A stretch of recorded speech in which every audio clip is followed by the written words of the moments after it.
The last of the HVAC load data that we need to prepare and look at the data and collect it all so that we can do our design next week is the register size and selection worksheet. Now, this is just going to be a bunch of good data that you're going to use next week in conjunction with some layout tools to figure out where you're going to put the air registers. Now, remember, a register is the grill or the vent where the supply air comes out into the room. So it's coming from your air handler into the room, and those are spread around in a number of different fashions for us to look at. And as we do that, we have to make sure that all of our numbers match up. And it's quite a juggling act, so having a lot of numbers to look at will be useful. So what you'll see here is that for every CFM that we're talking about, there is a thing called the diffuser, and we're going to use pretty much this standard 24 by 24 inch diffuser. That's like almost 4 times the size of what you see in your house, but it's really the amount of air is not based on that. It's based on this, what they call the neck size. How big is the pipe connecting to that diffuser? So we're okay using one size of diffuser in all areas for our estimates because the neck size is what is important. And you'll see if you click on this that that information comes up, and you can see that. Okay, so for a neck velocity, we always use a velocity of 700 feet per minute when we're doing our estimates. That's kind of a mid-range, and it's normal. You'll see that's a good estimating number. So we're gonna blow that air at a certain velocity, certain speed through the duct, and it's going to come out through a 6x6 tube into that big register, and I'm going to get 135 CFM. So I could say that my CFM rating is 135 on a 6x6. And so if I needed in my zone, say, 2,500 CFM, how many of those registers with 6x6 connections would I need? Well, have to I'd have to divide, right? 2,500 divided by whatever my rating is. I'd need 18 and a half. So I can't have half a register, so I'd have to go up. There's all sorts of ways you can do this. You can do something called round up.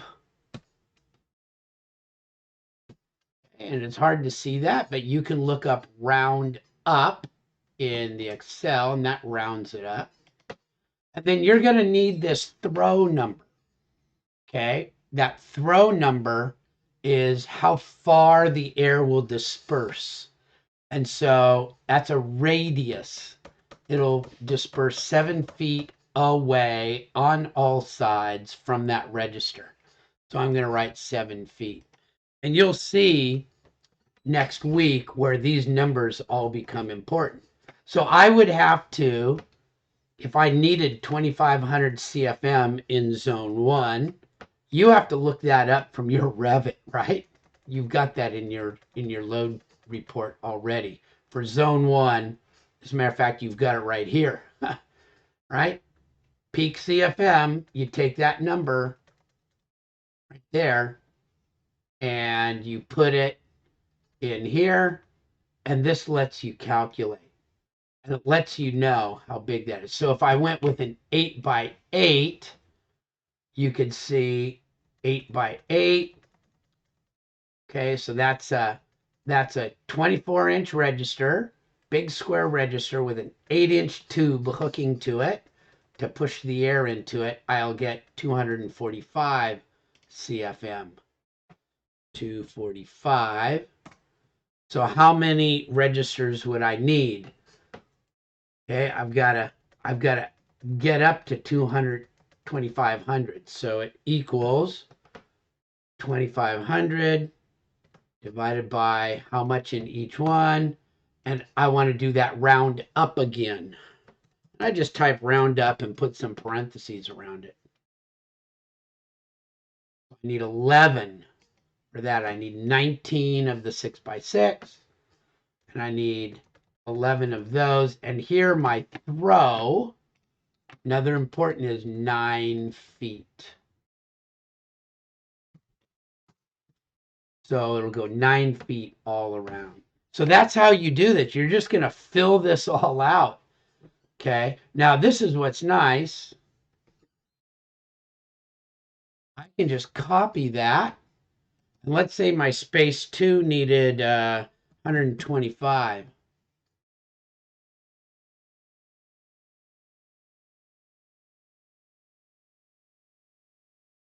Should have just come. Oh, I see.